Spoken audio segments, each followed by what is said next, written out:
Welcome to the Crazy Dre Podcast Show. Ladies and gentlemen, boys and girls, here we go. Time to talk about sports and the Detroit sports, primarily the Detroit Lions, Detroit Tigers, and the Detroit Red Wings. I'm going to touch on three of these games, sports, on the weekend. It was not a great weekend for anybody that was a Michiganer watching sports. It was a long weekend. We even had Michigan and Michigan State lose in their games itself. Michigan lost to the USC at USC. Bryce Underwood. I'm just going to give you a short little skip on what happened in that game. Bryce Underwood threw the football like he was trying to throw the ball to home plate to all his receivers. Even in the backfield, he was just gunning it.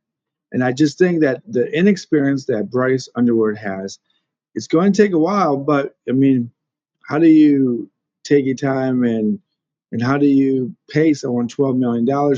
Some people are upset by that, $12 million for college players, but that's just another story to talk about. That's nothing to discuss about the money wise right now because he is a freshman and he's going to have somewhat of struggle in the beginning of his career at Michigan, understanding how teams are going to go at him, understanding how to play the game, pace himself, pace the matchups, or read the defense, understand what players are in the defense are very vulnerable or very good. So Bryce Underwood, Michigan lost 31-13. It was not a pleasant way to start the weekend. I know we got to get to the Detroit Tigers, folks. I got my Detroit Tiger hat on, and Detroit went for 15 innings. When they hit the 14th inning, they hit the longest game of their own matchup. And when they hit the 15th, Seattle and the Tigers matched or went further into the record books. But that's not the storyline. The storyline between the Tigers and the Mariners is that Detroit cannot score when they have runners on base. They are very choky type of players at that moment. I think that when you look, if you try to compare them from last year to this year, a different element. Teams coming after you. Teams are going to go at you. Teams are going to do anything that possible to make your life a living snotty crap. Okay, and I just want to say that when you leave batters on base, and Seattle wasn't scoring up to the 15, bottom of the 15 with Tommy Kahle on the mound. He's probably one of the weaker pitchers coming out of the bullpen. And do people blame him or blame AJ Hinch for keep him in, put him in out there? I can't tell you, but I think that when if you compare like Jack Flaherty coming back in, he basically was in the mental state of mind of struggling. He got out a couple of innings, allowed a couple of walks, and then he really just buckled down and got his guys out in uh, I believe it was the 13th inning. But folks, I think that you have to understand that when you don't have a full pitching staff, and I said this before and I said this again, Troy Melton should have been pitching long, long before the matchup against Cleveland in the playoffs in the wild card division. And he came in, he did his job in the fourth game of the series. He came in the fifth game, and you can't get upset with the guy. I mean, you just can't. And Finnegan gave up a run, and that's basically how the game was tied through Finnegan, and then Kahle gave up the run for Seattle to move on. But Detroit's got a lot of things to talk about. Gleyber Torres had surgery for a hernia. Detroit's going to have to figure out if they want to keep Gleyber Torres or do they want to move Cole Keith into that second base position? Is he ready? Is he mature enough? That's something that you have to kind of consider when you uh, go for free agency or signing new players or keeping players. Is Gleyber Torres too old? Do you want to get fresh feet in there, fresh uh, uh, guys in there? And I don't know if Cole Keith is the guy. So for second base, do we need more veterans? I mean, Javi Baez was probably the MVP along with Kerry Carpenter, uh, making hits, home runs. Kerry Carpenter, uh, he helped Detroit take the lead in the fifth inning, I think. So I think this is something that you just got to really realize that if you don't understand how games are played, then you're going to have to realize that that things happen. And again, I said this before, and I said this again. This isn't really AJ Hinge's fault. I mean, um, you get uh, uh, Jackson Job out for a season with a Tommy John surgery, and they get Reese Olson out for a thumb fingers injury, and you're working on a 3-man rotation, and that's something that you're just not going to be able to fix for yourself. I mean, even if we were going against Toronto, we would have still had that problem. We would have not been able to start Tarek Skubal until the third game at least, or maybe the second. But how long could you have got Tarek Skubal into the uh, into the fifth or sixth inning against Toronto if we made it that far? Some people think that Tarek Skubal should have been pitching almost the whole game against Seattle Mariners. Other people say if that was Jack Morris of the 1984 World Series, Jack would have never came out of that game. Now, Jack and baseball players back then were a lot more different than they are. The pinch count wasn't that important. It was the feel of the game. It was the feel of the pitcher knowing that he's more dominant than most of the hitters up there. But but there's just so much to consider. Um, like Riley Green and Spencer Torkelson will be in their first years of arbitration of their contract and what they want to do with it. Jack Flaherty is in that situation where he could continue with Detroit or he can walk away from Detroit or something like that. Uh, a lot of people are thinking that in the middle of the season that um, Turk Skubal might be traded, and I think that's probably one of the worst things that could happen to all sports is when you have your main guy that you've got from the point of draft picks and prospects, and then they leave. It's bad for baseball, bad for all sports. I've talked about how even Bryce Harper and Juan Soto from the Washington Nationals were at one point on the same team, but now they're not. But that's how you create dynasties by having guys stay on that team, and when they struggle together. And I think Tarek Skubal, along with these new guys with Spencer Torkelson and Riley Green and you know and and Reese Olson and maybe Jackson Job and Troy Melton and Winslow Perez and all these other guys, you want them to stick together so that when they do get the opportunity to win a World Series, it feels like a family, and that's something that's kind of concerning about the whole thing. But looking back, if you look at Detroit Tigers' free agency or signings, Tommy Kalie might be gone. I don't know if you want to keep Chris Paddock. I think he's not going to do anything for you. I think he might be a little washed up. I think the only pitcher that I would keep for sure out of that trades during the August is probably Finnegan. Finnegan looked pretty good. So and maybe And again, it was probably the only guy that I would keep on that roster of that trades. AJ Hinge will be uh, has signed an extension in Detroit, so we're keeping the core of the coaching staff together. I'm not sure if the pitching coach of Detroit will be leaving or anything like that. But I think Detroit, Parker Meadows struggled. Zach McKinstry struggled in the last game. Kerry Carpenter came up again huge.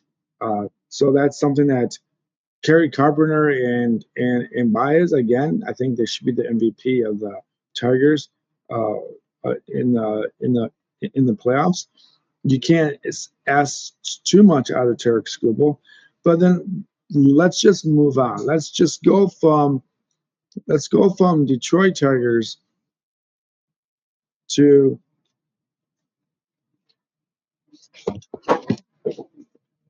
the Detroit Lions. Now this game was a little different. All right, folks. We already know that the Detroit Lions are a hot team. We already know that Kansas City Chiefs is a team of a dynasty era.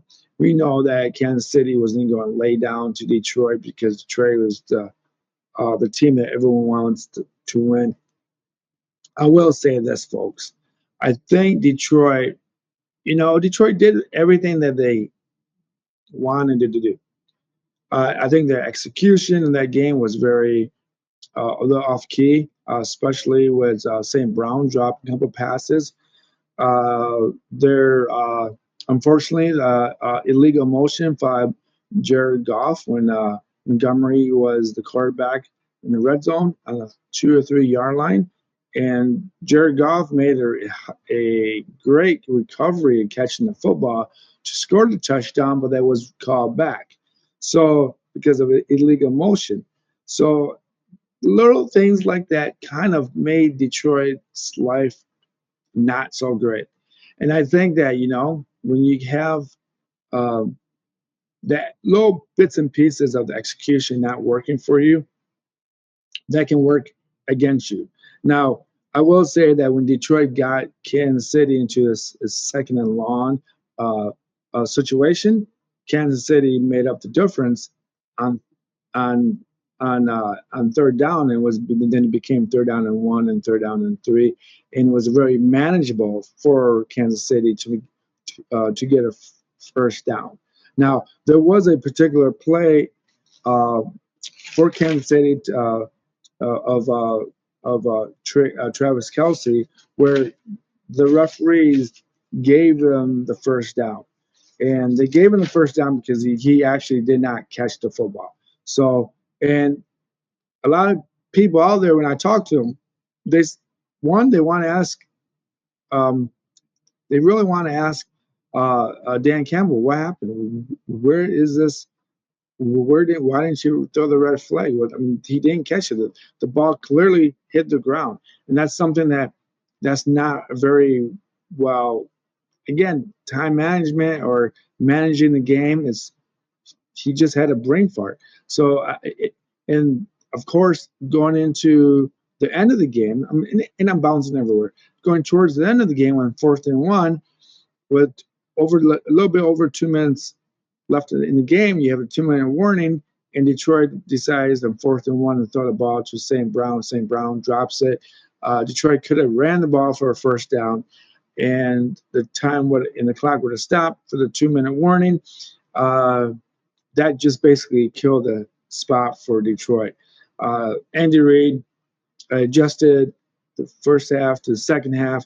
Um, Detroit just had a lot of situations, especially with Patrick Mahomes taunting Brian Branch after Mahomes scored a touchdown running it in. That's one incident. The other incident was when an illegal block by Juju uh, on Branch in the back. And those are little things of what happened towards the end of the game. Brian Branch decided not to shake Mahomes' hands, and he got into with Juju. Dan Campbell apologized to Andy Reid and apologized to the Kansas City Chiefs for the action. There is word that Brian Branch will be suspended for one game. That's a huge against Tampa Bay Buccaneers. Um, when there was an interview speaking of to Brian Branch, he apologized. It was said it was childish. He was very frustrated with the way the referees called the game or didn't call certain plays or didn't call the flag in certain situations. Uh, that's kind of what happens. You got big brother teasing little brother. Mom and dad don't see you, referees. But everyone knows that the referees, the NFL, are a bit connected. Uh, the a little scandal. Dan Campbell doesn't want bring that up, but I think Detroit will have to adjust. And you know what? This game isn't really about adjusting. I mean, they did what they had to do. Kansas City ran the plays correctly. Detroit didn't execute certain plays, uh, and Kansas City had a better game. And I think if Detroit and Kansas City played 9 more times, it'd probably be 5-5. So uh, that's that for that. I got it. I got to talk about. I got to talk about um, the Detroit Red Wings. So so as as you guys know, like I know a little bit about how the Red Wings and how hockey actually is played. I know there's 5 different lines of different players on each line, uh, but Detroit started horrible against the Canadiens. They lost for 5-1 to the Canadiens. Detroit came back, beat Montreal on the 11th to beat them 6-3. Uh, on December 13th, Detroit made an excellent game out of a very sloppy possession of the game for Detroit Red Wings.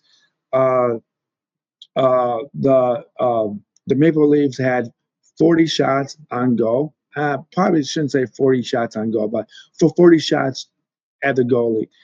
Detroit only had 15 shots towards the goal. I tell you what, Cameron Tobo uh, made 40 saves, uh, allowed two goals, was at 95% or maybe 950%. He did a very well job. He made excellent saves. The only goal that wasn't really his fault. It was just a turnover by the Red Wings. On the Red Wings side, and the Maple Leafs scored. The 2 goals that Larkin scored on a power play at the 18th minute and 55 second, and then in the third period, James Van Riemsdyk scored his first goal for the Red Wings. Andrew Coop for assist. Um, that brought him up to 2-0. Detroit needed that goal because the Maple Leafs came right back and they tied the game up. And then Mason Appleton, first goal with the Red Wings. He is also a Michigan State alumni. So that's something that's always a good thing to see, that the Detroit Red Wings are, they had a bad start. They played real well. Um, Great game for Detroit. Uh, if you like anything else I can mention, please let me know. Follow me on Patreon. Follow me on YouTube. Follow me on Apple Podcasts, Spotify, or wherever you get your download your podcast. I'm associated with the RSS.com, so that's something that's where I download my audio. Um, but peace, love, and I'm out of here, folks. Good night.